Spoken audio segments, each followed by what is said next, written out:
दोस्तों, अगर आप HSSC एग्ज़ाम की तैयारी कर रहे हैं और जो बड़ी भर्तियां हैं, चाहे वो आपकी ग्राम सचिव है, पटवारी है, कैनाल पटवारी थी, दुर्गा शक्ति है, या फिर फीमेल कांस्टेबल है, या मेल कांस्टेबल है, या फिर आने वाले समय में कोई भी बड़ी भर्ती होगी, यानी कि मैं सीधा बोलूं जिनका एग्ज़ाम एक से ज़्यादा शिफ्ट में हुआ है उनकी मैं बात कर रहा हूं। दुर्गा शक्ति का तो एक ही शिफ्ट में हुआ है, बाकी जिनका एग्ज़ाम एक से ज़्यादा शिफ्ट में हुआ है वहां पर नॉर्मलाइजेशन लागू किया गया है।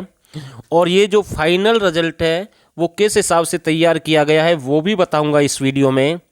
अब आपका एक ही क्वेश्चन है कि पेपर तो टोटल 80 नंबर का था, फीमेल कांस्टेबल महिला पुलिस का, यानी कि जो कांस्टेबल का एग्ज़ाम हुआ है 80 नंबर का आपका पेपर था। 20 नंबर आपके एक्स्ट्रा थे जिसके घर में नौकरी नहीं है, फादरलेस है, या डिग्री के कुछ नंबर थे, तो टोटल यानी कि 100 नंबर बनते। लेकिन कट ऑफ 108 पर कैसे गई जनरल की, तो ये मैं आपको समझाऊंगा। और ये जो नॉर्मलाइजेशन के बाद जो आपका रिजल्ट डिक्लेयर किया गया है वो कैसे किया गया उसके बारे में पूरी जानकारी दूंगा। और यही फॉर्मूला मेल कांस्टेबल या फिर ग्राम सचिव पटवारी, कैनाल पटवारी की जो भर्ती हुई है, या फिर कोई भी एग्जाम एक से ज़्यादा शिफ्ट में होगा वहीं पर यही लागू कर रही है हरियाणा सरकार, या फिर मैं कह सकता हूँ HSSC।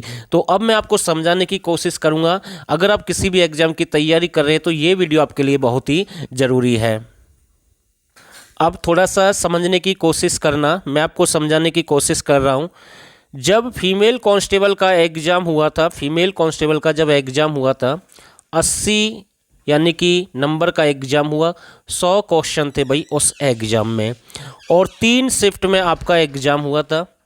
अब ये जो इन्होंने लिस्ट डाली थी, यानी कि जो रिटर्न वाली जो लिस्ट थी, इसमें से बराबर स्टूडेंट उठाए थे, यानी कि हर शिफ्ट में से, जैसे 1000 वैकेंसी मानकर चलते हैं, वैसे मेरे हिसाब से ज़्यादा ही थी शायद 1000 से, और 3 शिफ्ट में एग्ज़ाम हुआ था। तीनों शिफ्ट से बराबर की मेरिट बनाकर बराबर के यानी कि बच्चे उठाए गए थे फिजिकल के लिए। फिजिकल भी हो गया, सब कुछ हो गया। उसके बाद जो फाइनल रिजल्ट है वो कैसे जारी किया गया है अब वो मैं आपको समझाने की कोशिश करता हूं। जैसे कोई एक शिफ्ट का स्टूडेंट है और वो अपनी शिफ्ट में टॉपर था, जैसे मॉर्निंग में कोई पेपर हुआ है 19 तारीख का, मॉर्निंग का मानकर चलते हैं, मैं बता रहा हूँ, ये फिक्स नहीं है लेकिन बता रहा हूँ, एक आइडिया दे रहा हूँ। मॉर्निंग में अगर हमारी कोई बहन थी और उसके सबसे ज़्यादा नंबर थे, जो मतलब कि मॉर्निंग शिफ्ट में जितने भी स्टूडेंट ने एग्ज़ाम दिया उनमें जो सबसे ऊपर थी, टॉपर थी जो भी हमारी बहनें, उसके मानकर चलते हैं 80 क्वेश्चन ठीक थे 100 में से।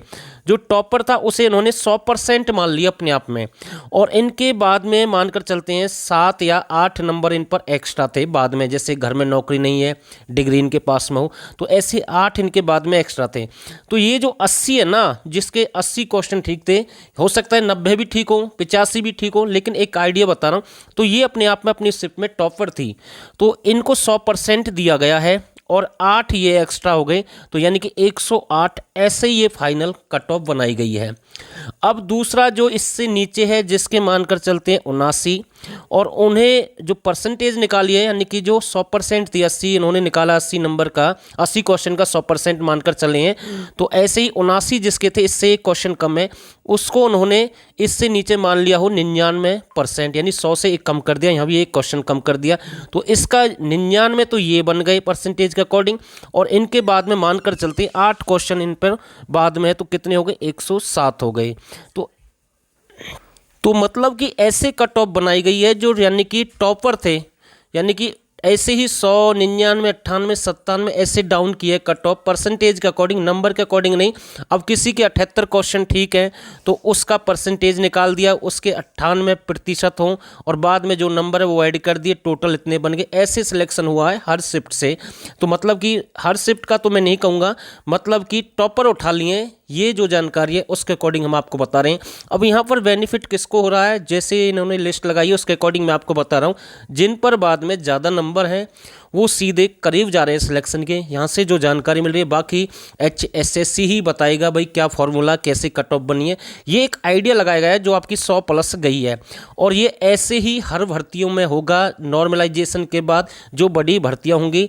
तो ये जो जानकारी थी मैंने आपके साथ शेयर की है, और बस इतना ही। आगे भी कोई सही जानकारी मिलेगी तो भी आपके साथ शेयर करेंगे। बाकी एक मेरा अपना अनुमान था जो मैंने आपके साथ शेयर किया है। तो फिलहाल के लिए बस इतना ही, और आप सभी ने इस वीडियो को यहाँ तक देखा, आप सभी का बहुत बहुत धन्यवाद।